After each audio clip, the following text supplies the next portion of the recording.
the part where we make fun of Amelia too, since we're Oh, recording? 100%. Yeah. Every time. Yeah, every time beforehand, dude. Like, yeah. Man. Dang it, we don't have time. Oh, what's that? David's here. Oh. Cool. Well, we'll get started. So thank you so much for hanging out with us. We'll just gonna hang and ask a couple questions kind of about the biz and about you. Sounds good. Yeah. And we typically kind of start off with the cliche question, just, get out of the way. What got you into the business? What got you into acting and, more exclusively like voice acting? How'd you start doing that? Sure. Are we going? Yeah, yep. Oh, okay. I thought you were telling me what we're going to do. Oh, no. Well, I did. And then we'd like to just roll into it. It's chaotic. Yeah. So, many years ago in the 90s, I was doing music. I was a French horn player. I was touring with an a cappella group singing, and I was doing plays. And an agent there heard my voice and said, come do villains. And that's when I started doing voice acting around 1994. So I did a couple things before that, but the main part of my career started around 1994. Okay. Very cool. Very cool. What's kind of the favorite, like, it could be animation, video games, and just acting in general. What's the favorite experience you've had? Could be just the environment, just the people you worked with. What have you had the most fun doing? Well, definitely the people are memorable, and I'm going to miss that because it really seems like things are changing now. With COVID, we couldn't be together anymore. Right. And I think the studios and everyone has found a new way of doing things, mainly from home. A lot of major voice actors remaining nameless, but they've left Los Angeles. People live all over the place now after the pandemic. And that ensemble read thing, even doing it on Zoom, it's not the same as being in the same room. For sure. It's just so much fun. My favorite type of characters to play are CGI characters in live action TV or film. Okay. Just been doing a lot more of that lately, and I really do enjoy it. It's kind of fun interacting with a live character and trying to make it seem for the audience that character could be there with that person.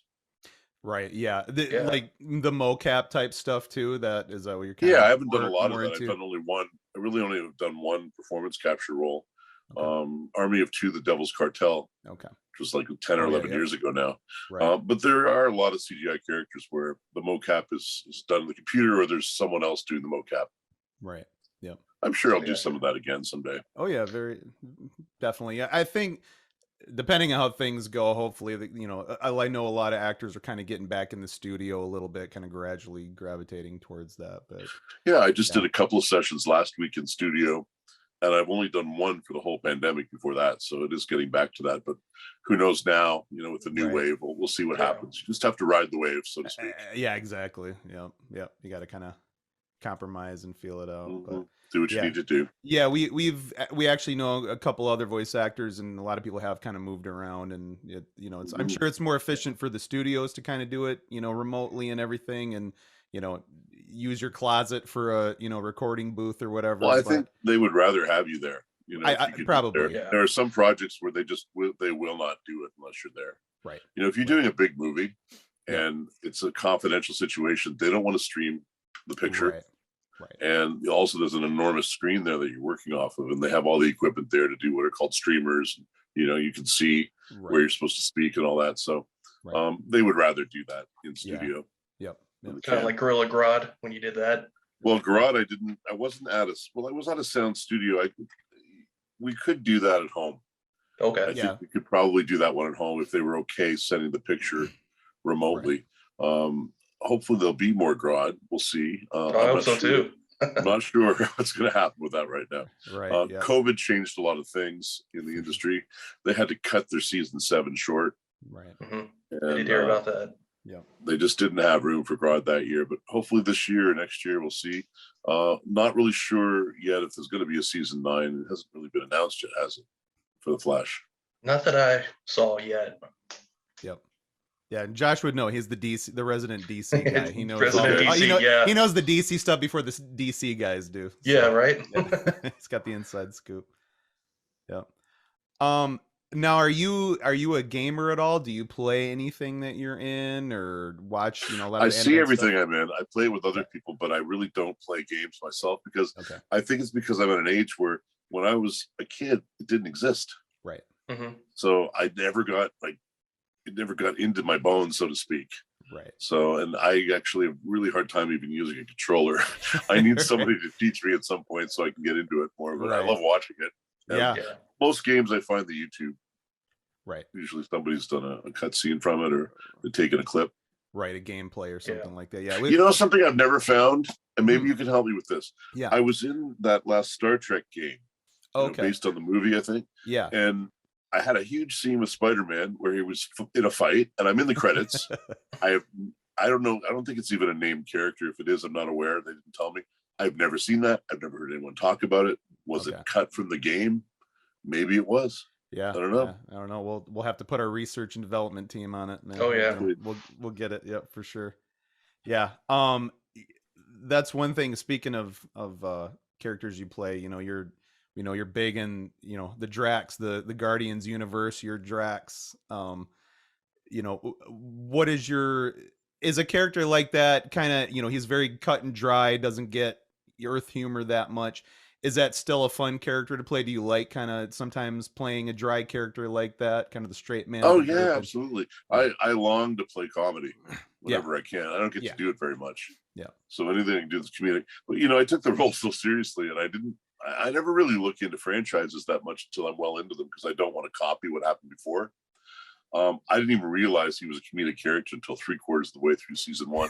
And I went to one of the producers. This is a comedy, isn't it? Right. Yeah.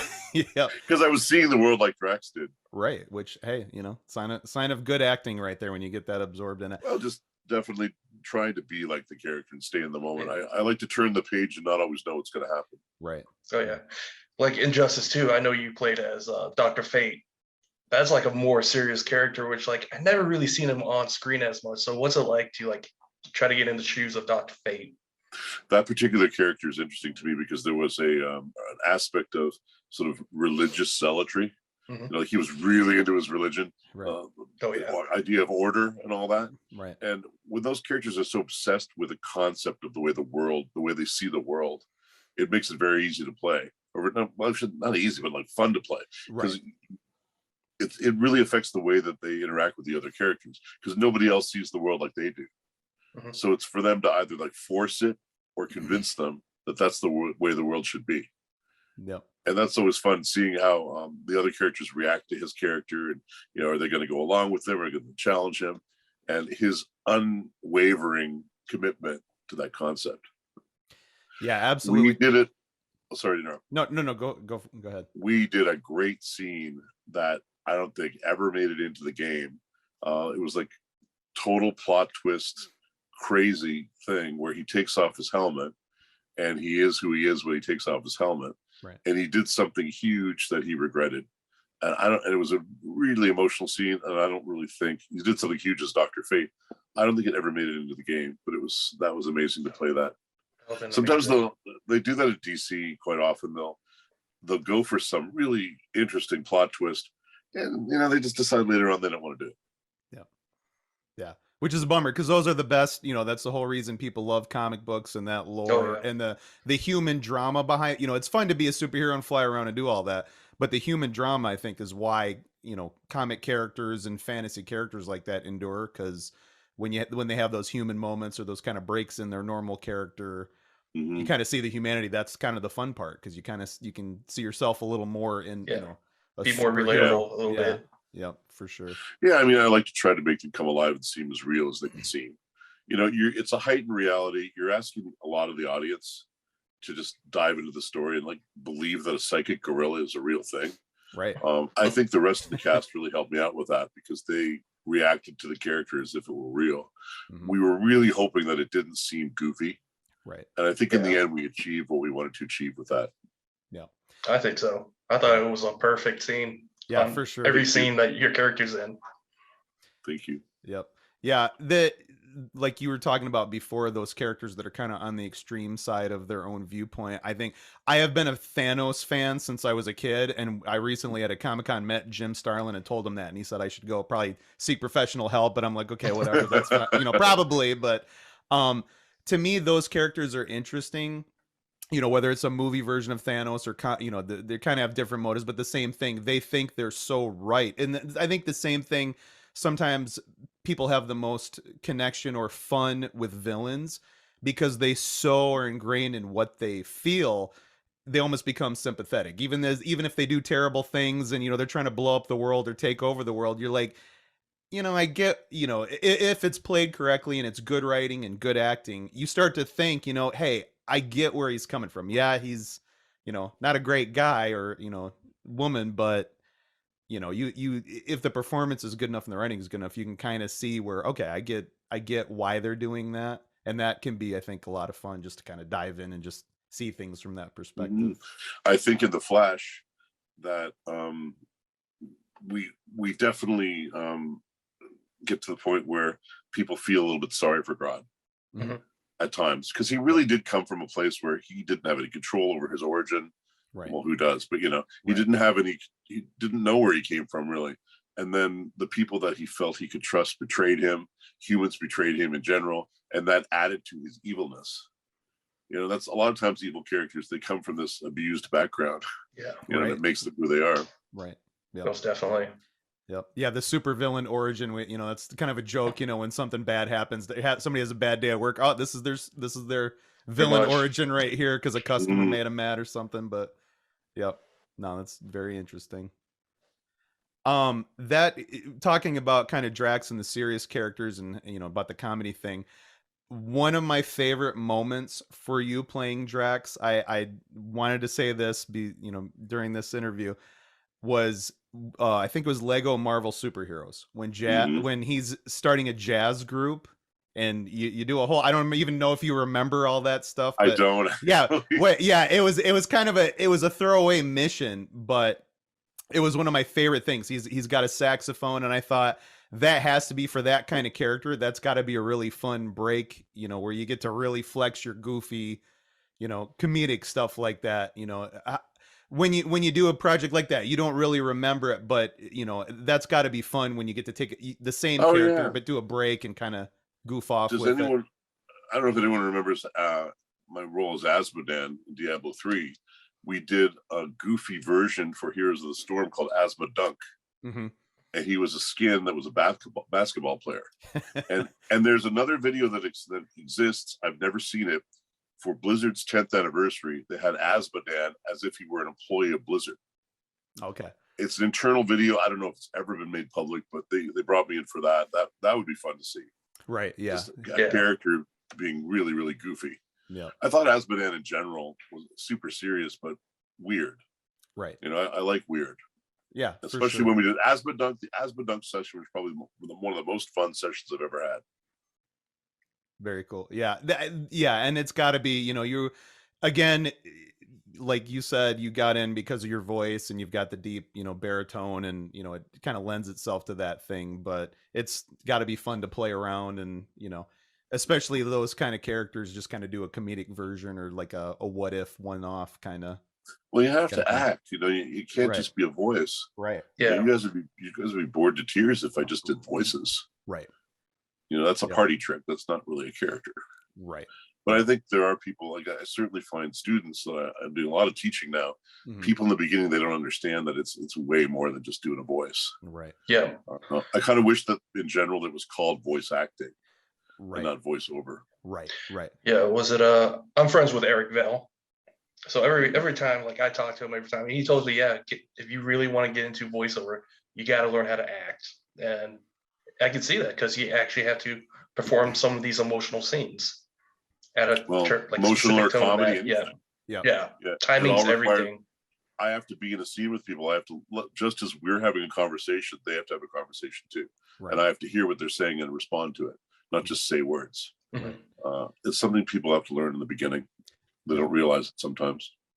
We've heard that a lot too, because that term gets thrown around a lot, like VO or voiceover or whatever voice. And Yeah, everyone says the same thing, and it's, you know, because some people, you know, I know some people don't even really like to be called voice actors. They're actors who do voice work, you know, Hmm. a lot. Mhm. You know, some people are over it, but everything I've ever talked to with people, and they're like you said, you've done classes. A lot of people are doing classes now where it's acting first. That's how you make the believable character. Because I've Well, yeah. go ahead.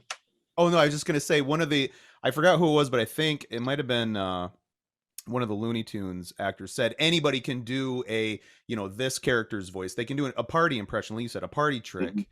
But to, you know, recite Shakespeare or do a scene where your, you know, your parents are, you know, in the hospital or something as that character and make it believable, that sets, you know, that's what locks you in. That's what gets you jobs. That's what people respond to, is the performance of the character. You know, you might not, you might do a pretty good impression of a character or sound like a character, but if you can give that performance as the character, that will go a lot farther with people, I think. One thing that bugs me is when people say, "Do you do real acting too?" Right. And I don't think they realize how hard it is to do voice acting. Yeah. Yeah, I was gonna say, to me, I think there, you know, we know quite a few voice actors. We're buddies with Nolan North. We, you know, name drop, but we know a lot of people. And to me, I think the one reason why I like voice acting, and I, you know, I do goofy voices and stuff all the time too, but I think the most fun is because you're not locked down to your appearance or a physical No, not at performance. all. You Yeah. can literally be whatever you want. And to me, a lot of voice actors, I think, are, you know, don't tell Hollywood I said this, but I think are a lot better than, you know, A-list actors or a lot of big names, because you can get someone who does voiceover work in a live action setting and they do perfectly fine. Hmm. Not all actors can do voiceover work. I've heard some pretty not great Hmm. performances by you know, good actors, but it's a whole different level of kind of letting yourself go and diving completely into a character, I feel like. The learning curve is very steep. When I'm working with a celebrity who hasn't done voice acting before, I'll often get them coming to me at the end of the first act. It's like, I didn't know it was going to be this hard, Right. because they can't use their faces. Doesn't matter how Mhm. pretty they look. Right. Yeah. Nobody at home cares about that. Right. Yeah, they can't use their body. I mean, you definitely use your body. Like when I'm playing Drax, I'm punching for real. Right. Right. Yep. Yeah. Yeah. Yeah. And I've said. Will Friedle had to get out of the way. We had to make sure we didn't hurt him. Oh He was yeah. always standing to my left. We had to Yep. make sure we wouldn't hurt each other. He Yep. has, when he really gets intense with the comedy, Mhm. Will, it could rip your ears out. It's just Oh. an intense, Yep. just it's laser focused Yep. sound. And yeah, we all have our superpowers, and that's definitely his. Right. Yeah. Oh, Yeah. I think Will's hilarious. I love him in pretty much So anything great. he's ever been in. And That. Yeah. and he's a really nice guy, by the way. Yeah. Like, Yep. you don't, Oh, I can what believe you that. see is what you see is what you get with Will. Right. Yeah, and I get that, and I feel like that's another reason I think we kind of gravitate towards like the, you know, quote unquote voice actor side. There's no real ego because you guys are just having fun and acting. You guys are doing your craft. There's no a lot of people. The community seems very cool, very generous, very helping, which, you know, in a business like that is kind of rare, but that's a cool. You know, most people Oh, are very real. it's very true. There's a show that I did with Fred Tatasciore. It was Star Trek Into Darkness. It was a Mhm. movie, Yeah. and we were both hired to play all the Klingons. Yep. And they had us record everything, and they decided later on who to use where. Right? I was used on the planet. He was used more in the spaceship coming in, I think. But we had a coach, the fellow that invented the Klingon language. They were really serious about it. If you go Igako, it's supposed to be Igake. Yeah. They'll get email, Right. because people Mhm. know the language. Yeah. I don't know the language. And they would take us through it neither Fred did neither, I don't think. But I went in first, but I gave him all my notes so that he could have the benefit of what I did with the coach. And he would have done the same for me. You know, we're there for each other, supporting each other. And he'll win out some roles, I'll win out some roles, you know, different people and we'll congratulate each other. Like right now, Fred did Drax in What If? Mm-hmm. And they wanted a more theatrical sound that would sound like Dave Bautista. And I can't do that. Right. So he did that. So if he is now the new Drax, animated Drax, I'm happy for him. I had a good run. You know, fans have said, "Oh, you're going to be so upset." Like, no, they invited me into their house for however long I was there. It lasted years. I can't complain about that. No. Right. Yep. And kind of bounce off on the Klingon like gig that you had. I know you were in Halo 4 as one of the Covenant's generals. Mhm. Like, what's it like to like try to learn and like you have to like talk to a different language as well as some of the Well, scenes? what's very important is if they give us the English translation for what that means. I want to know Right. because you have to throw some acting in there and know Yeah. which words mean what. Right. With Halo 4, we were allowed to completely improvise it with a certain words that had to be thrown in, and then the lawyers listened to what we did. They said, no, you can't do that because you might be saying something offensive in some language that you're not aware of. Right. Okay. Right. So we redid it in a language that they made up that was kind of similar to like a little bit of Japanese/German. It's really unusual. Mhm. Had to be exactly right. It was taking 10 minutes a line, which is Oh, wow. incredibly long. I So can we believe it. had many sessions and super fun. It was the very last minute. They had a deadline of say it was 5 o'clock. Right. They said, Dave, get down here right away. We got to do some more lines for Jules Madama. And I think we had 3 hours, and it was going from my voice to another studio into the game, directly into the game as we did it. So it was pressure, but fun. And we Right. just could do as much as we could possibly do before the cutoff. Right. And when the cutoff came, we just stopped Wow. because they had to ship. That's Right. crazy. So that was kind of fun. That's That crazy. last Yeah. one. Because pressure for me now at this point, with this many decades doing this, it's more like fun pressure. Right. It's like, let's see that if we're up to the challenge. It's not like, oh no, my world's going to end. Right. I just Right. do the best I can. Yeah, that extra, get a little adrenaline charge and Yeah. a little extra motivation. Yep. No, Mhm. I can definitely see that. That's cool. That's very cool. We talked about the acting, we talked about, your animated stuff, video games, all that good stuff. But you said you were you started kind of doing music and everything. What do you do to unwind? What are some of your hobbies that are non, nerd stuff related or acting Well, related? it's still nerd related. I have a very, very large collection of antique product packaging going from the 1880s to the 1960s. Nice. All products mostly that you see today in their original forms from many decades ago. Very cool. So I've been doing that since I was 10 years old. So I don't know why, but that's fun for me. I like pop culture and seeing how advertising reflects pop culture through the years. And you can really see the style of the decade in the package. Yeah. So my whole home is all filled with that stuff. And just really, I like to maintain my friendships and make sure I'm talking to friends and catching up with them, even if we have to do it over Zoom. These days, it's nice that there've been a few breaks in this pandemic where we could actually go and see people. I got to squeeze in a few fan conventions. This year I went to Harlingen, Texas, the very last county in the very bottom of the state. Completely different world, super nice people. Went to Toronto a couple weeks ago, and I did the LA Comic-Con. Also went to Dallas. That lull in June where we were just in between waves. Right. Oh, I yeah. just squeezed that in. So, having had like 3 or 4 this year, I was just happy to have them at all. I love going to the fan conventions. That's love going out there and meeting people. When I went to Toronto, I met a fellow that I'm reached up on my shelf here. He made this. He made this for me. Oh yeah. Wow. I think I saw those. I don't remember if it was your LinkedIn or like your Instagram or what, but yeah, I saw those. I am we're both giant Transformer geeks, and I was like, and the those villain are amazing. Rampage. He made the Rampage too. Nice. And this is all made out of paper. And he just did that for me, and he wants to mass produce them. So I put them online. So hopefully somebody will contact him. He doesn't have any social media. A fellow named CJ. Yeah. But I love when fans like make things for me. Like, see in the background, is this showing? Can you see that? Yeah. Yep. Oh, yeah. With the shockwave and everything. Yeah. Dr. Fate. That's on a pop can. Somebody cool opened up and made. So yeah, I love when people make stuff. Indeed. Yeah. Yeah. There's these fellows. Do I have this? It fell down. There's 2 fellows that I met in Toronto who are like uber fans of Depth Charge. They just go on and on and on, and just the fact that something I did can make people happy like that makes me happy. Yep. That's very cool. If I'm bringing some joy to the world, then I'm doing something good. Right. Yep. That's we love going. We just kind of started going to cons, like my wife and I and a bunch of friends. And I'm sure it's very tiring. It's pretty grueling. Hours you got to hang out, constantly talk, kind of give of yourself. But you know, we kind of joke around with people about, you know, I'm sure they hear that, you know, oh yeah, your character, you know, saved my life or brought me joy or whatever, and you probably hear those stories over and over again. But it's got to be cool to see how much your work is actually making a real difference in people's lives. That's got to be kind of a lot of fun.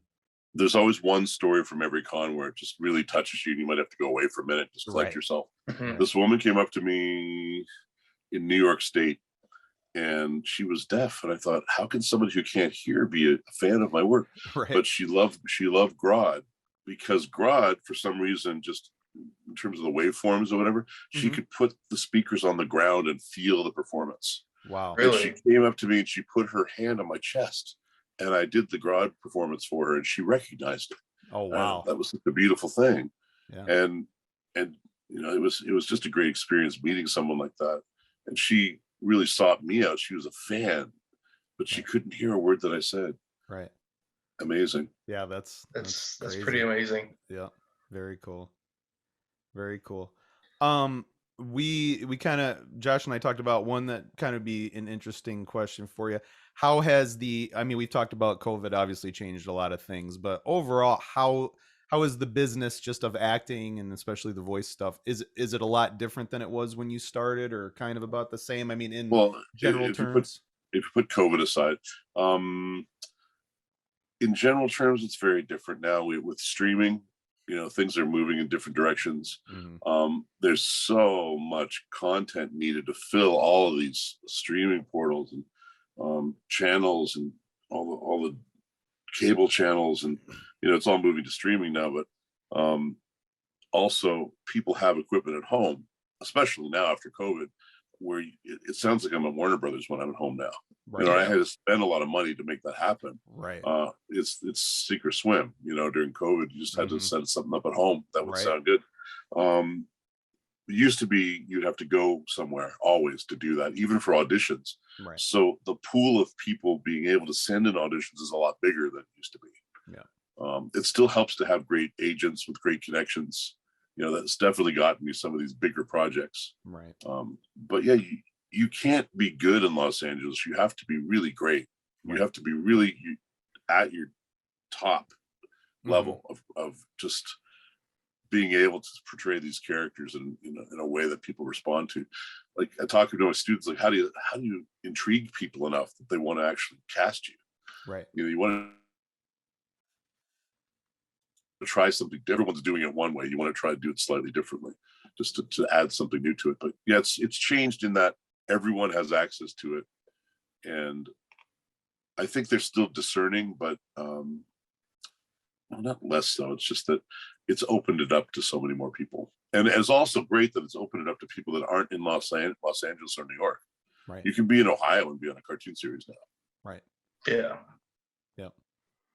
Yeah, that's super cool. And we've noticed that too. We've talked to a lot of people the same thing, and you know, it's funny. It's funny to see, like, on social media, a lot of the people that we know that are, you know, pretty big time voice actors, them having to, you know, turn coat closets, or when they're at a hotel, you know, by the way, I'm doing an entire season from the hotel in the bathroom, you know, I'm setting up a studio, and it's, you know, it's kind of, it's a bummer to have to do that, but it's kind of interesting to see how, you know, people just have to adapt, and how the business kind of just kept I rolling. wouldn't call it a bummer. It's just adapting. Right. Yep. You know, but in every business, especially during COVID, you adapt. Right. You have no choice.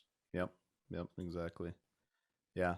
Yeah, I think that's kind of all the serious stuff that we had. We don't want to keep you too long. We appreciate you being with us, but oh, no worries. It was great Yeah. for you to ask. Thank you. Yeah. We have the important stuff now. Now this is the real. I call this the James Lipton Actor Studio. This is where we really get inside your head now. These are the important questions people want to know. So the first big one has caused many fist fights and a lot of arguments online. So here we go. Here's the controversial one. So when it comes to flooring in the house, you know, not barring bathrooms or where you prepare food, are you a carpet guy or are you more of a hardwood? If you could choose, like, let's say your bedroom or living room, what do you go for? That causes fist fights. Hardwood. Oh, see, man, yikes! All right, I might sell some of my the Guardian stuff, but that's okay. Well, I won't hold it against you too much. Here's another big one. What do you think is the ultimate pasta shape? Like, kind of pasta noodle. I like, is it called fusilli, the twisty one? Yes. Okay. Yeah. You know why? It holds the sauce. Right. It does. That's what we've been saying. We have one of our friends is a big spaghetti guy, and I'm like, spaghetti to me is the weakest because the sauce just falls right off. You got to let it soak in there. I love shells because all the sauce, all the cheese goes right inside that shell, and you just get a whole little mini meal. So, or if you're limited, linguine over spaghetti. Yes, 100%. The bigger noodle. Yep, for sure. What are your top 2 favorite cereals? Or if you're a cereal person, what are your 2 favorites? In terms of the classic breakfast cereals, I like the Cocoa Puffs. That's big. And you know what tastes really good that not a lot of people eat are Wheaties.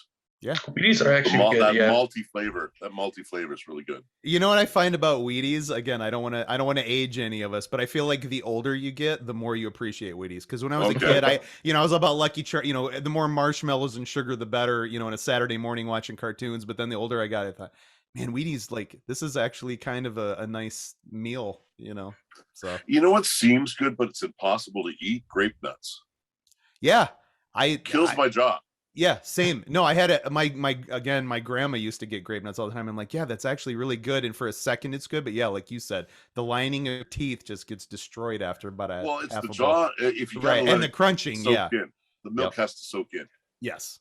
Yep. Yeah, Honey Bunches of Oats is another one. I used to love that as a kid, but you literally, like, your jaw felt like it was about to get wired shut after about a bowl of that stuff. So yeah, I feel that. Top 2 favorite fast foods. What do you think is the ultimate 2 fast foods?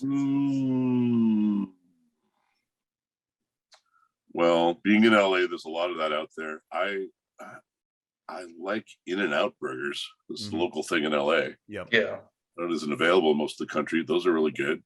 And just, there's a place called Carney's on Sunset Boulevard. It's an old train, and in there is hot dogs, really good hot dogs. Oh, okay. Yep. Yeah, you can't go wrong with a good dog, for sure. So the last one we've got, what if you could pick one superpower to have, what would it be? Flight. Okay.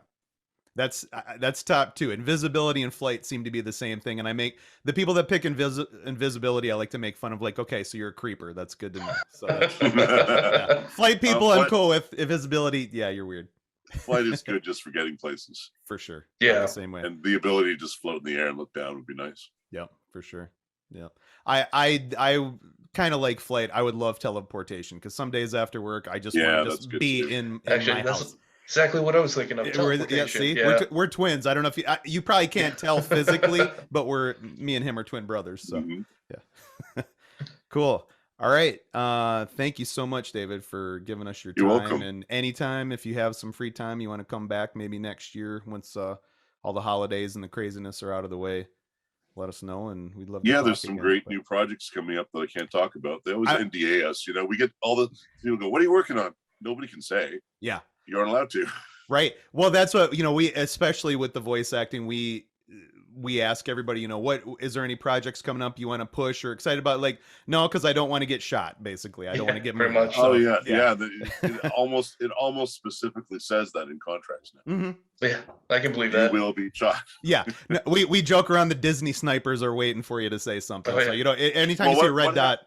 Before I let you go, what happens is the reality. What happens is, if you sign on to a really big studio project, immediately the marketing people at the studio have somebody, be it an assistant or someone, watching your social media all the time. Yeah.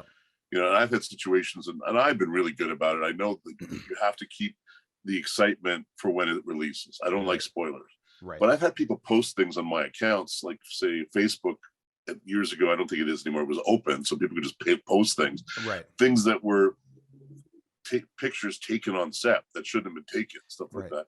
And I've got calls within 5 minutes from the studio. Right. Yeah. They're watching. And you're to blame it because it's your account. So, with those situations, it was all sorted out, but it's not like they really care about those NDAs, and I understand. There's millions of dollars at stake. I get it. Right. Yeah, and that's it. And it's this, like, I'm sure the gaming industry is like a really big one. They don't want anything coming out when it releases. You got to play the experience and you know, that's how they sell the Mhm. copies, is live in that experience. Yeah, So, I had a Marvel vice president once explain to me. He said, "Marvel is in the excitement business, right.